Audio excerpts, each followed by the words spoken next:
Hi. Welcome to study IQ. Study IQ में आपका बहुत बहुत स्वागत है। मेरा नाम है राकेश गवालरे और आज के इस वीडियो में हम लोग देखने वाले हैं छत्तीसगढ़ का फाइनेंशियल ईयर 2021-22 का बजट।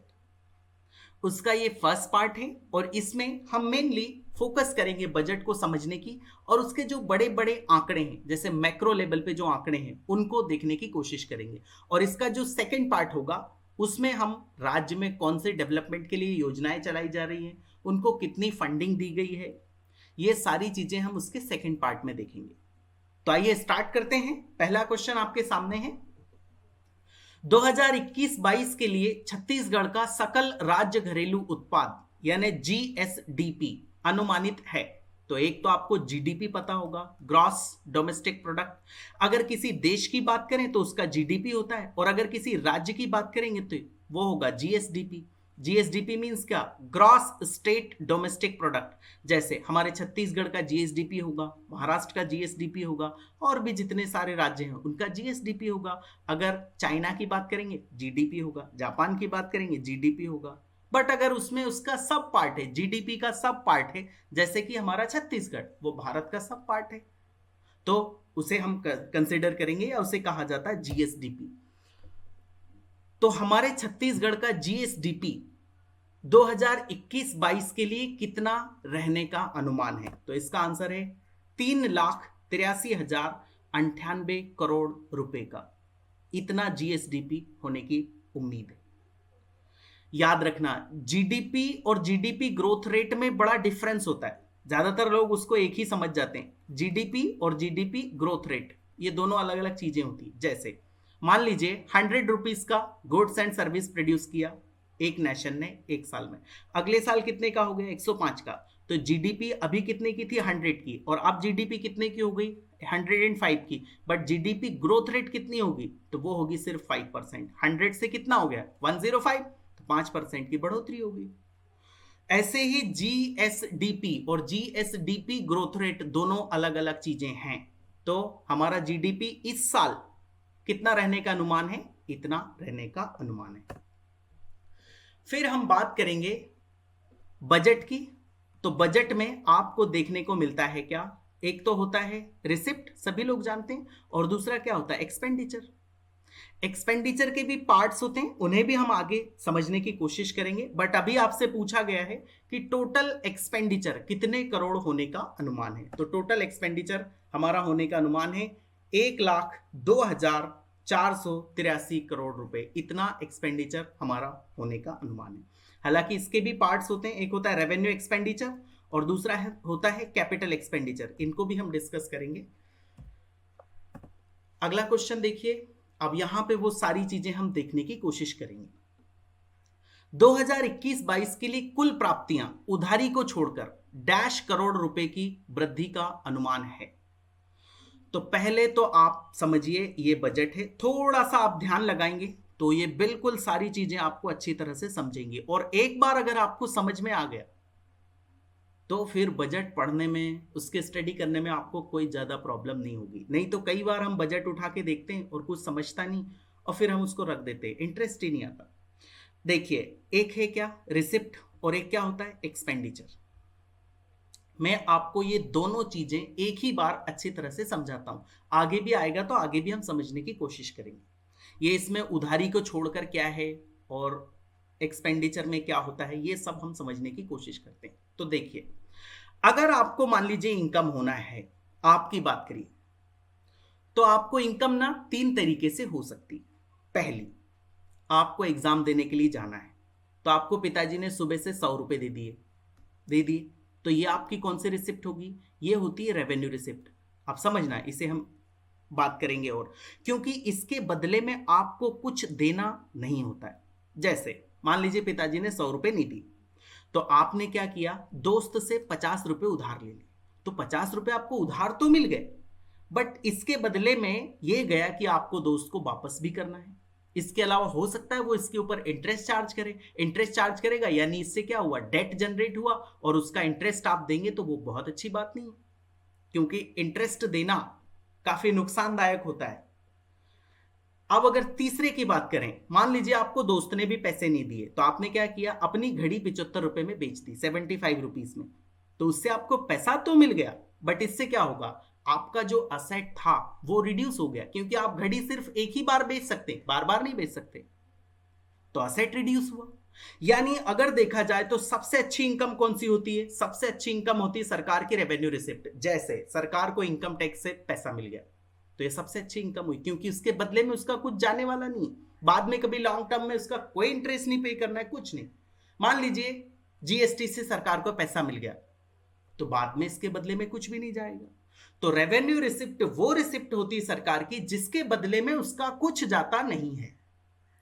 फिर अगर रेवेन्यू रिसिप्ट में भी हम बात करें, तो यहां पे मैं फिर से बनाता हूं, इसको मैं बार बार बनाऊंगा। ये है रिसिप्ट और ये है एक्सपेंडिचर। तो इसमें रिसिप्ट में दो तरीके की रिसिप्ट होगी, एक रेवेन्यू रिसिप्ट और दूसरी होती कौन सी, कैपिटल रिसिप्ट। तो रेवेन्यू रिसिप्ट तो हम समझ गए, वो टैक्स के फॉर्म में मिलती है, नॉन टैक्स में भी मिलती है, हालांकि ज्यादा डिटेल हो जाएगा, अभी सिर्फ आप इतना समझिए। इसमें भी एक होता है डेट, डेट यानी उधारी, और दूसरा होता है क्या, नॉन डेट, इसी को बोलते हैं डिसइन्वेस्टमेंट। नॉन डेट यानी सरकार ने क्या किया, अपना कोई सामान था, कोई उसके पास कंपनी थी, उसके शेयर बेच दिए, जैसे एलआईसी के शेयर बेच दिए, तो उससे क्या मिला, उससे इनकम मिली। बट एलआईसी के शेयर एक ही बार बेच सकती है सरकार, बार बार तो नहीं बेच सकती। तो अगर इसमें मैं बात करूं तो सबसे अच्छी इनकम कौन सी होगी, रेवेन्यू रिसिप्ट। दूसरे नंबर पे कौन सी होगी, नॉन डेट। ठीक है, आपका असेट रिड्यूस हुआ है, बट उधारी तो क्रिएट नहीं हुई, बाद में उसका इंटरेस्ट तो पे नहीं करना पड़ेगा। और अगर डेट की बात करें तो ये सबसे खराब इनकम होती है गवर्नमेंट की। और अनफॉर्चुनेटली भारत में क्या, दुनिया भर की जो इकोनॉमियां होती है ज्यादातर वो डेट के ऊपर ही चलती है, यानी बहुत ज्यादा उधारी लेती है सरकार हर साल।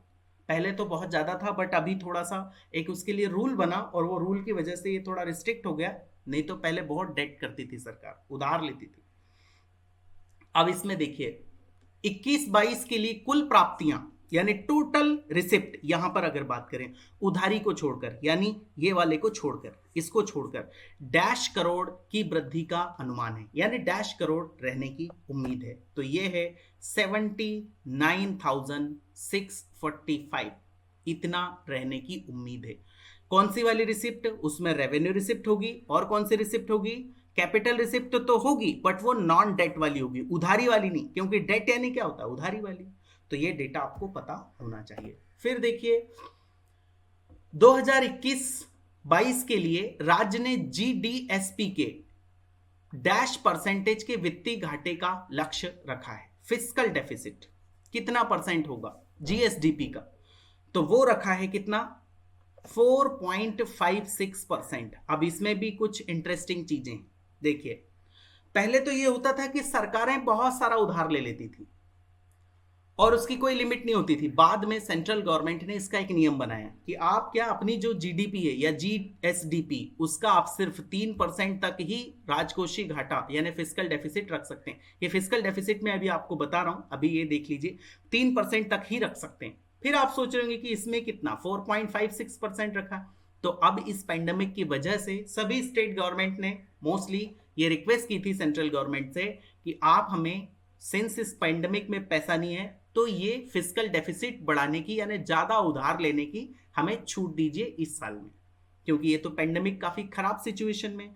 तो इस वजह से इसको कितना कर दिया गया, 4%। फिर सोच रहे होंगे ये भी थोड़ा सा गड़बड़ है, बट 0.5% एडिशनल भी कुछ राज्यों के लिए रखा गया, तो उसमें हमारा छत्तीसगढ़ भी है। तो ये आपको दिख रहा होगा लगभग 4.56%, इतना फिस्कल डेफिसिट है।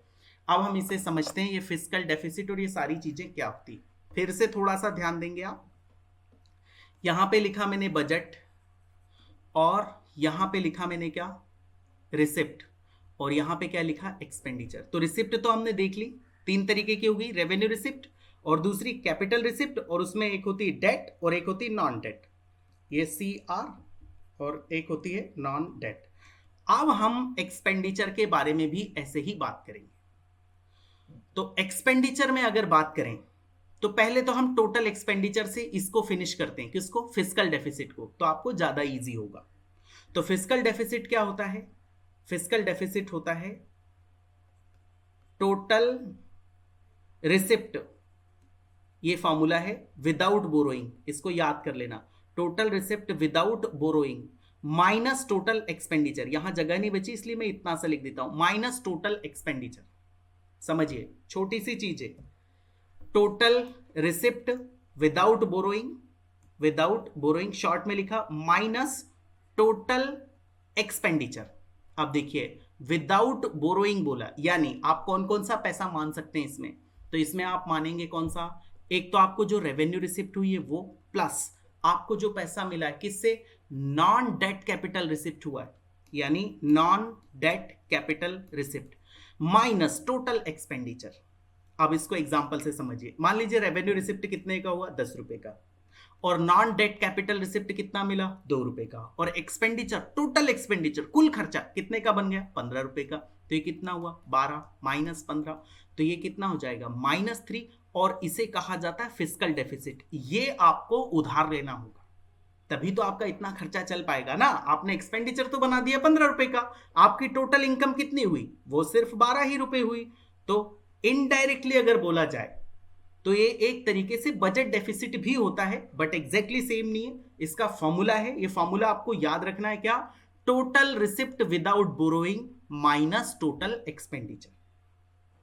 टोटल रिसिप्ट विदाउट बोरोइंग में आपको मिलेगा रेवेन्यू रिसिप्ट, जो सबसे अच्छी इनकम होती है, उसके बाद सेकेंड नंबर पे नॉन डेट कैपिटल रिसिप्ट, यानी वो जिससे सरकार अपनी संपत्ति बेचती है, जैसे LIC के शेयर बेच दिए, एयर इंडिया के शेयर बेच दिए, उससे सरकार को इनकम हुई, तो ये होता है total receipt without borrowing minus total expenditure.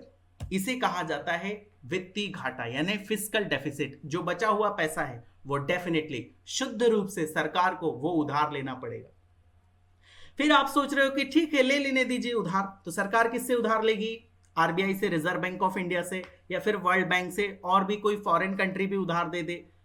इसे क्या कहा जाएगा, सरकार ने उधार लिया, और ये उधार आप सोच रहे होंगे ठीक है बहुत अच्छी बात है, ले लो कोई बात नहीं, बट जिसने उधार दिया वो आपसे बाद में उसका इंटरेस्ट चार्ज करेगा। और मैं आपको बता दूं, जो इंटरेस्ट पे करना होता है वो सबसे खराब बात होती है।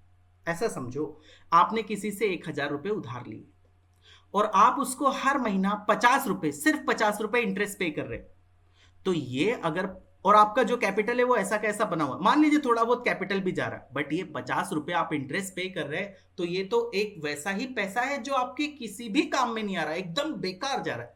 ऐसा समझ सकते हैं कि खराब कर दिया आपने पैसा। तो जो डेट होता है, जो उधारी वाला पैसा होता है, वो सबसे बेकार माना जाता है। और अनफॉर्चुनेटली भारत के ऊपर भी काफी डेट है, और हर साल उसका लगभग, पूरे भारत का अगर देखें, छत्तीसगढ़ का भी है, लगभग भारत का 26% उधारी की पेमेंट में जाता है। जो हमने पहले से उधारी लेके रखी उसका पेमेंट कर देते हैं हम 26%, तो समझ लो पहले लेके हम उसको खा चुके हैं, उसकी पेमेंट कर रहे हैं, और अब अगर लेंगे ऐसा ही तो बाद में आने वाली पीढ़ियां पेमेंट करेंगी, जो कि बुरी बात है। तो हमारा जो फिस्कल डेफिसिट है छत्तीसगढ़ का, वो कितना है, 4.56% of GDSP, gross GDSP। Next देखिए, GDSP नहीं, ये GSDP होना चाहिए, GSDP, gross state domestic product. फिर अब हम आते हैं राजस्व घाटे के ऊपर, तो फिर से मैं उसी के ऊपर आता हूं। यहां पे मैंने लिखा बजट। बजट में आपको मिलेगा क्या, एक मिलेगा रिसिप्ट और एक क्या मिलेगा, एक्सपेंडिचर। इसमें एक होता है रेवेन्यू रिसिप्ट और एक होता है कैपिटल रिसिप्ट। अब एक्सपेंडिचर भी ऐसे ही, अगर मान लीजिए आपके पास पैसा है तो आप ना पैसे भी 3 तरीके से ही खर्च कर सकते हैं, इसे समझना। ये अगर आप समझ चुके हैं तो बहुत अच्छी बात है, और अगर ये भी आप समझ जाएंगे तो आपका बजट क्लियर ही हो जाएगा, कभी आपको कोई दिक्कत ही नहीं आएगी। एक्सपेंडिचर, रेवेन्यू रिसिप्ट तो आप समझ चुके हैं, वो वाली रिसिप्ट जिसके बदले में सरकार का कुछ जाता नहीं है, सरकार को कुछ पे नहीं करना है, जैसे इनकम टैक्स मिला, GST मिला, SGST, CGST, ये सब रेवेन्यू रिसिप्ट है। कैपिटल रिसिप्ट में क्या होगा, या तो सरकार अपनी संपत्ति बेचेगी या फिर सरकार उधार लेगी। अब एक्सपेंडिचर का समझिए, आपके पास मान लीजिए 500 रुपए की इनकम हुई, तो आप ना इसको 3 तरीके से ही खर्च कर सकते हैं। कैसे समझना, एक तो आपने क्या किया, 200 रुपए की आप पार्टी कर गए, कर दी आपने 200 रुपए की पार्टी, या फिर ये समझ लीजिए कि आपने खाना खा लिया 200 रुपए का। तो लॉन्ग टर्म में फाइनेंशियल आपको इससे कुछ हासिल होगा क्या? बिल्कुल भी नहीं। फिर आप सोच रहे होंगे कि शरीर कैसे अच्छा रहेगा, ये अलग बात है। मैं फाइनेंशियल गेन की बात कर रहा हूं। तो फाइनेंशियली इससे आपको कुछ मिलेगा क्या? कुछ भी नहीं मिलेगा, क्योंकि आप ये पैसा क्या कर चुके हो? खा चुके हो या किसी को पार्टी दे दी। तो एक तो तरीका ये हुआ। फिर आपने क्या किया, 100 रुपए थे आपके पास और वो आपने किसी से पहले से उधार पैसे लिए हुए थे और वो चुका दिए। तो इससे क्या होगा? इससे ये हुआ कि आपका जो आप डेट में थे और उसका इंटरेस्ट पे कर रहे थे, तो लॉन्ग टर्म में आपकी जो लायबिलिटी है वो क्या हो गई? रिड्यूस हो गई, कम हो गई। आपकी जो लायबिलिटी थी, जो आप हर साल उसका इंटरेस्ट पे कर रहे थे और आपका काफी पैसा उसमें जा रहा था, तो ये एक अच्छा खर्च माना जाता है। आपने पहले की उधारी चुका दी, फिर आपके पास कुछ पैसा बच गया, मान लीजिए 200 रुपए आपके पास फिर बच गए। तो अब आप क्या करेंगे? इस पैसे से आप कुछ इस प्रकार से इसको खर्च करेंगे या इन्वेस्ट करेंगे ताकि लॉन्ग टर्म में आपको उससे पैसा मिले। जैसे आपने मान लीजिए गोल्ड खरीद लिया 200 रुपए का, बाद में उसकी वैल्यू बढ़ती जाएगी और आपको इनकम होगी। तो आप समझे पहली इनकम कौन से, पहला एक्सपेंडिचर कौन सा? ऐसा जिसके बदले में फाइनेंशियली आपको कुछ गेन नहीं होगा। अब सरकार भी ऐसा करती है। जैसे सरकार मान लीजिए गवर्नमेंट एम्प्लॉइज को सैलरी देती है, तो वो क्या होता है? रेवेन्यू एक्सपेंडिचर होता है। सरकार गवर्नमेंट एम्प्लॉय को सैलरी देती है तो वो रेवेन्यू एक्सपेंडिचर हुआ। जो ओल्ड एज लोग होते हैं, जो वृद्ध लोग होते हैं, उन्हें पेंशन देती है, तो वो कौन सा एक्सपेंडिचर है? Revenue expenditure. क्योंकि बदले में फाइनेंशियली तो सरकार को इसके बदले कुछ नहीं मिलने वाला। तो रेवेन्यू एक्सपेंडिचर ऐसा एक्सपेंडिचर है जिसके बदले में सरकार को कुछ भी फाइनेंशियल इनकम नहीं होती। हालांकि ये होना चाहिए, क्योंकि पब्लिक वेलफेयर की स्कीम्स भी इसी में आती। अगर नहीं होगा तो कैसे चलेगा? फिर इसके बाद कैपिटल एक्सपेंडिचर में दो तरीके का होगा। कैपिटल एक्सपेंडिचर में कौन सा? एक, या तो आप क्या कर दें, आपकी लायबिलिटी क्या हो जाए? रिड्यूस हो जाए, यानी उधारी चुका दी सरकार ने पहले से। मान लीजिए आईएमएफ से पैसा लेके रखा था और आईएमएफ का पैसा चुका दिया, तो उससे क्या हुआ? आपकी लायबिलिटी रिड्यूस हो गई। और या फिर आपके पास फिर भी पैसा बच गया, तो आपने क्या किया? आपने एक हाईवे बना दिया, तो बाद में सरकार को उससे इनकम नहीं होगी क्या? टोल टैक्स मिलेगा तो इनकम होगी। इसका मतलब सरकार ने तीन तरीके से पैसे खर्च किए। एक, रेवेन्यू एक्सपेंडिचर, यानी जिसके बदले में उसको कुछ हासिल नहीं होता है।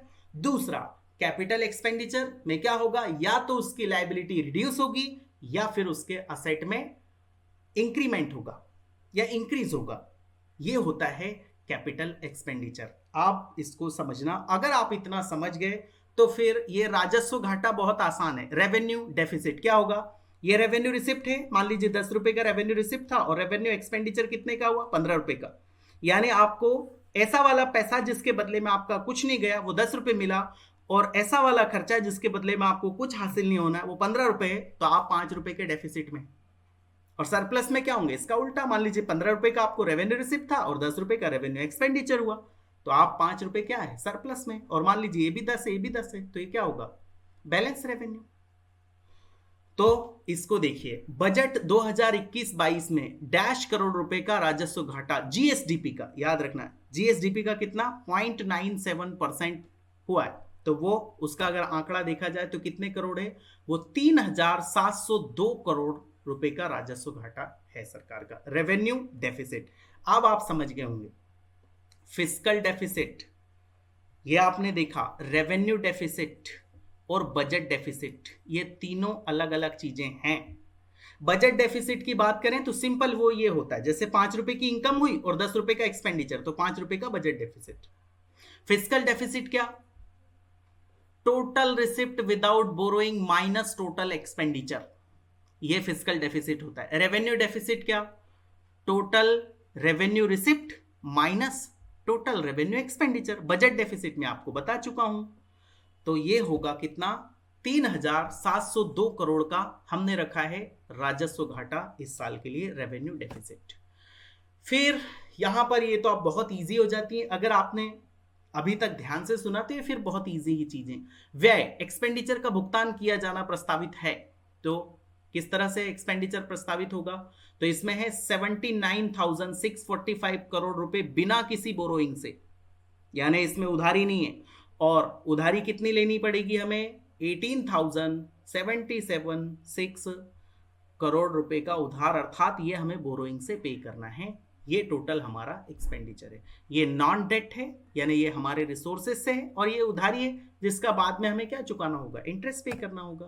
तो इसका आंसर होगा उपरोक्त दोनों ही सत्य है। फिर देखिए 21-22 के लिए कुल प्राप्तियां उधार को छोड़कर, ये मैं आपको बता भी चुका हूं, 19-20 में डैश प्रतिशत की वार्षिक वृद्धि दर्ज करने की उम्मीद है। यानी हमारा जो टोटल रिसिप्ट है वो उधारी को छोड़कर, उधारी सबसे बेकार है, कितना बढ़ने की उम्मीद है, तो वो 11% बढ़ने की उम्मीद है। और इसमें 19-20 क्यों मेंशन किया, 20-21 क्यों नहीं मेंशन किया, तो मैं आपको बता दूं, देखिए ये पेंडेमिक के कारण जो पिछला बजट था उसको लगभग 0 ईयर मान लिया गया, लगभग, एग्जैक्टली नहीं, क्योंकि अब जो भी हम कंपैरिजन करेंगे वो 2019-20 के बजट से करेंगे, क्योंकि इसमें कोई फाइनेंशियल एक्टिविटी अच्छी तरह से हुई नहीं, लोगों की जॉब चली गई, काफी परेशानी में है, इसलिए सरकार ने भी 2020-21 का जो बजट है इसको बेस ईयर नहीं माना, बल्कि 2019-20 को बेस ईयर माना। तो इसी से कंपैरिजन करेंगे हम जो भी डेटा है, तो कितना 11% का हमारी कुल रिसिप्ट बढ़ने वाली है, और वो भी उधारी को छोड़ के। उधारी का तो कोई मतलब ही नहीं है, वो बढ़ भी जाए तो उससे आप क्या करेंगे, क्योंकि अल्टीमेटली वो तो उधार है, बाद में कभी ना कभी आपको वो पैसा चुकाना होगा। फिर राजस्व व्यय यानी रेवेन्यू एक्सपेंडिचर, जिसके बारे में मैं बात कर चुका हूं, इतना है, इतना रखा गया है 83,021 करोड़ रुपए, इतना हमने रेवेन्यू एक्सपेंडिचर रखा है इसके लिए 21-22 के लिए, जो इससे कितना अधिक है, तो इससे ज्यादा नहीं है, 6% की वृद्धि इसमें दर्ज की गई है। रेवेन्यू एक्सपेंडिचर यानी वो वाला खर्चा जिसके बदले में सरकार को कुछ हासिल नहीं होता, जैसे कि मान लीजिए कोई पब्लिक वेलफेयर स्कीम हो गई, उज्ज्वला योजना हो गई, या फिर कोई भी किसान की न्याय योजना हो गई, ये सारी चीजें इसमें आती हैं। फिर देखिए कैपिटल एक्सपेंडिचर, ये भी मैं एक्सप्लेन कर चुका हूं, अगर आप वो समझ चुके तो ये फिर सब इजी चीजें हैं। कैपिटल एक्सपेंडिचर यानी पूंजीगत व्यय, कितना 19,455 करोड़ रुपए प्रस्तावित है, जो कि इससे अनुमान से कितना अधिक है, पिछले वाले से कितना ज्यादा है, यानी कैपिटल एक्सपेंडिचर भी बढ़ेगा। देखिए हर साल बजट बढ़ता ही जाता है, ध्यान रखना, 6% का इसमें एक्सपांशन हुआ है, क्योंकि महंगाई बढ़ती जाती है, रुपए की वैल्यू कम होती जाती है, तो बजट हर साल बढ़ता ही, कभी भी कम नहीं होता, मोस्ट ऑफ द टाइम। फिर ये थोड़ा सा सेक्टर वाइज है कि 2021-22 बजट में सर्वाधिक बढ़ोतरी किस क्षेत्र में की गई है, तो सबसे ज्यादा बढ़ोतरी की गई है इरिगेशन और फ्लड कंट्रोल वाला जो सेक्टर है उसमें बढ़ोतरी की गई, सबसे ज्यादा बढ़ोतरी और सबसे कम बढ़ोतरी, इतना आपको ध्यान रखना है। और सेक्टर वाइज भी आपको याद रखना है, वो मैं आपको बता दूंगा नेक्स्ट वाले जो वीडियो आएगा उसमें। नेक्स्ट देखिए सबसे ज्यादा कमी किसमें की गई है, तो इसमें 10% की कमी की गई है, और वो किसमें की गई, ऊर्जा क्षेत्र में, यानी ये जो बिजली वाला सेक्टर है इसमें 10% की कमी की गई है बजट की। सबसे ज्यादा बढ़ोतरी किसमें की गई है, तो वो सिंचाई एवं बाढ़ नियंत्रण में की गई है, कितने 24% की बढ़ोतरी। इरिगेशन, किसानों के ऊपर ये सरकार काफी ध्यान दे रही है, सभी लोग ध्यान देते हैं, सभी सरकारें। फिर और देखिए, फिर ये सारा डेटा है, राजस्व, कुल राजस्व प्राप्ति इतने करोड़ रखी गई है, जो कि इसके अनुमान से कितनी संशोधित है, तो ये कितनी ज्यादा है, 11%, इसको हम देख भी चुके हैं। राजस्व प्राप्ति है ये, ध्यान रखना, रेवेन्यू रिसिप्ट, आप ये मत मान लेना टोटल रिसिप्ट, ये अलग चीज है। मैं सारी चीजें आपको अच्छी तरह से एक्सप्लेन कर चुका हूं, अगर आपने सुना है तो अच्छी बात है, और नहीं तो इसको बार बार देख लेना, तो एक बार आपको बजट क्लियर हो जाएगा, तो बाद में आपको कोई तकलीफ नहीं होगी। फिर कुल राजस्व प्राप्ति इतने करोड़ है, इसमें राज्य के स्वयं के संसाधन से प्राप्त कितने प्रतिशत आए हैं। अब देखो इतनी हमें रेवेन्यू रिसिप्ट प्राप्त होनी, बाकी का तो हम उधार लेंगे ही, 18,000 के लगभग उधार लेंगे, 18,000 करोड़ रुपए के लगभग। अब इसमें स्वयं के संसाधन से इतना हमने जुटा लिया है 35,000 करोड़, तो बाकी कहां से आएगा, डेफिनेटली सेंट्रल गवर्नमेंट देगी। सेंट्रल गवर्नमेंट से दो फॉर्म में आता है, एक तो जो टैक्स कलेक्शन होता है पूरे देश से, वो सेंट्रल गवर्नमेंट राज्यों में डिवाइड कर देती है, उनका जो रेशियो होता है उस हिसाब से, तो वो वहां से मिलेगा टैक्स कलेक्शन। और कुछ ग्रांट के रूप में भी पैसा मिलता है, सेंट्रल गवर्नमेंट ग्रांट देती है सभी स्टेट्स को कि आप अपने यहाँ डेवलपमेंट के काम करिए। तो हमने अपने रिसोर्सेज से अपनी जो टोटल रिसिप्ट है राजस्व प्राप्ति, उसका 44% जुटाया है। नेक्स्ट देखते हैं एसजीएसटी से कुल प्राप्त आय, ये एक बहुत बड़ा हिस्सा है जिससे सरकार को इनकम होती है। एसजीएसटी से कुल प्राप्त आय कितनी है, 9,338 करोड़ रुपए, इतनी हमें एसजीएसटी से आय होनी है, state goods and service tax. और एक सीजीएसटी होता है, सेंट्रल गवर्नमेंट जिसको लगाएगी वो सीजीएसटी, स्टेट गवर्नमेंट लगाएगी तो एसजीएसटी। तो ये इससे इतनी राजस्व प्राप्ति हुई या कुल आय हुई। ये है इस एंड ऑफ द वीडियो। और मैं आपको बता दूं, नेक्स्ट वीडियो आपको बिल्कुल भी मिस नहीं करना है, उसमें हम जितना भी डिटेल है वो और समझने की और देखने की कोशिश करेंगे। बहुत बहुत धन्यवाद। जय हिंद।